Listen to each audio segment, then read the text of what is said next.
All right, good morning, dear fellows, ladies and gentlemen. My talk today is entitled, Don't Show Me the Average, Show Me the Possible. I'm going to be taking a POS approach, and I'm going to explain what that is later in my talk.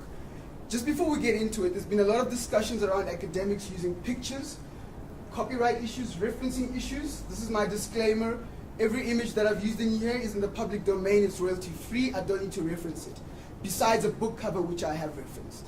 All right? So going into it, I think we're living in a time of great global change. Things are happening. The times are changing. And with that comes a set of challenges. And one of these challenges came up yesterday in our discussions. We had a debate about how academia and scholarship can tend to be excessively serious, and in that sense, boring. In other words, what is its value? Prof. Davis always says, something that sticks to me a lot is that there's more knowledge produced today outside of universities than there is within them. And that's very scary for us in the job that we do.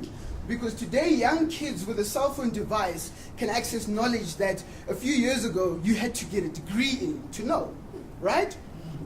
So it means that we as scholars have to begin to justify our ivory tower, which is, why do we exist? What are we there for? If knowledge is free on the internet, what are we still doing? If we're so slow to keep up with the world, why are we still there? A good example is that Ernst & Young, the UK office, recently, they announced that they're going to stop hiring people or requiring people to have a degree before they're hired. All right? This is Ernst & Young, because they did research internally with 400 of their candidates, and they realized that academic performance and on-the-job performance do not necessarily correlate. Okay? I had a great opportunity to meet the CEO of a financial market operator last year, and it's called a Meet the Leader session, where you have a dinner or a breakfast with them. And I sat down with him. He runs a company that runs in excess of 50 billion in assets, and it's all across the continent. And he said to me, Andani, if you had spoken to me 10 years ago, I would have told you I hire senior white Afrikaans chartered accountants. And he says, today I'm hiring young black females with BAs. And this is a financial market operator. And he says, we've realized that having a CA does not make you a good financial market operator. This is corporate and investment banking. So there's so many of these examples that creep up and come up with regards to academia and education. I asked him, I said, sir, I'm an academic. What do you expect from our candidates? When somebody has graduated under my tutorship, what do you expect from them? He said to me, you know what, Andani, I expect that they should be able to think in accordance with the times. So this is very, very important. We have to justify our existence. So what is the solution? For me, the solution is do inspired research with value. And the reason why I say that is that when you're inspired to do something, you're not pushed to do it, and naturally you aim for the highest in it. Naturally, value comes out of it. We spoke about Brene Brown yesterday. Many of the things we're sitting here are the products of research. Materials, the built environments, laptops. Research has gone into this, and we are using it because it's valuable, because someone cared enough. So this is my call. I'd like to share this with regards to my approach to scholarship, something that I came across that I like, which is POS. And where it stems from is that all of us are taught when we enter into research that there is no research without a problem. We're all taught, find the problem, in our proposals. Where is the problem? Your supervisor will ask you that. But this is exactly my issue, is that everything is problematized. You have to seek out problems. So already from where we're coming from is the negative aspect. And I seek to challenge this in my approach. This was inspired by Anthony Robbins, who was sharing about how he grew up with no money, okay? And now he feeds over 5 million people a day, earns 5 billion a year, his companies. And he said, when I was trying to get out of poverty, I had to ask myself not to look for what is average, but to look for what is possible. Because that's the only way I'm going to get out of my situation. And that is what positive organizational scholarship aims to do. So just to share with us here, I'd like to quickly read a quote directly from this book written by Cameron, Dutton, and Quinn. And the quote goes something along these lines. Imagine a world in which almost all organizations are typified by greed, selfishness, manipulation, secrecy, and single-minded focus on winning. Wealth creation is the key indicator of success. Imagine that members of such organizations are characterized by distrust, anxiety, self-absorption, fear, burnout, and feelings of abuse. Conflicts are the norm. Imagine that scholarly researchers looking at these organizations, investigating them, emphasize theories of problem solving, of uncertainty, of resistance, and of profitability. And then imagine, on the other hand, a world in which most organizations are typified by appreciation, collaboration, virtuousness, meaningfulness, joy, and trust. And imagine that scholars in this school of thought are looking at positive deviance, extraordinary performance, positive spirals, and happiness. This is what, ladies and gentlemen, constitutes positive organizational scholarship. It looks at, as the quote says there, the best of human conditions. It looks at what is best in the world around us. So my challenge to us in closing is that don't show me the average, because that's what average looks like. Don't show me that government is corrupt. Don't show me that business is incapable of helping socially and environmentally. But rather, ladies and gentlemen, show me the possible. Show me that one executive in government who did it without corruption. And show me that one business executive who did it in business while helping the community and the environment. Thank you very much.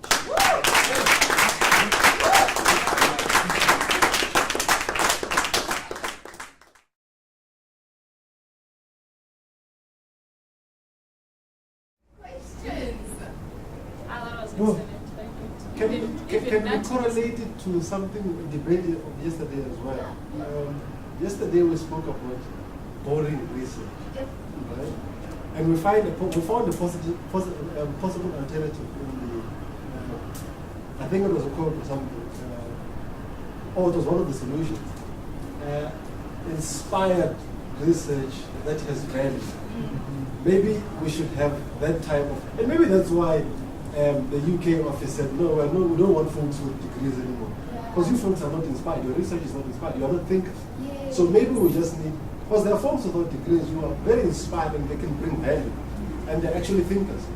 It just goes back to the saying that universities produce graduates and no longer thinkers. So maybe we just need to channel our research that it's inspired and has much more value than it has now. Inspired research. I think for me, and I don't know if you have gone that far as yet, but I take it from where you were saying that every research is problematized. We are forced to look for the problem. If you maybe explored how else we can begin to change sort of like that mindset, so that we can just do research because of the value in it without necessarily problematizing that. I haven't looked at it. As we know, what you can suggest also depends on your level. So I'm holding it in.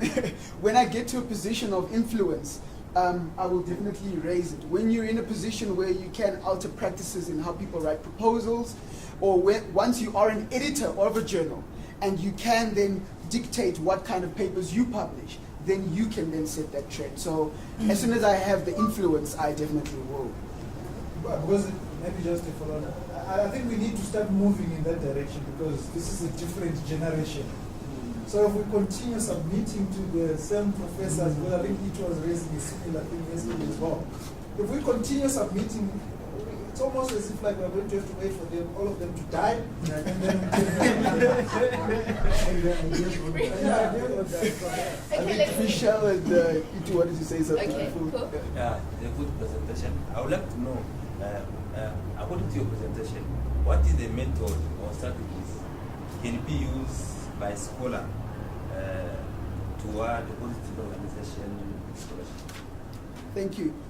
the main thing, all methods are applicable. So it's not a specific discipline. It's rather an approach to scholarship.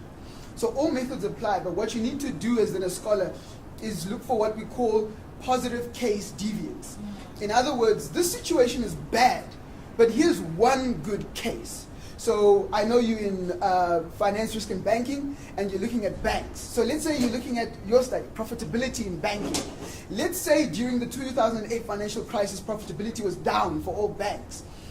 You could then find the one bank who was succeeding, or the 2 or 3 or however many banks who were succeeding in that period, and then study them and say what caused them. And look at them quantitatively, qualitatively, it doesn't matter.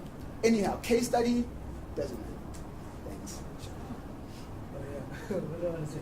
Well, I mean, like, I agree with you now. I mean, like, the question just wants something else. Because, like, not now with, like, research now, we look at, because, I mean, like, academia has been around for such a long time. And for us, there's so much pressure in choosing a topic that you want to research because it's been done before. Like, I remember the past workshop that we were doing, and I'm like, is literature review really that important? Do we really have to go back and say, this is this person, this is what he said, and you know what I'm saying, in 1952 or 1801, and actually say, this is what I'm basing my work off?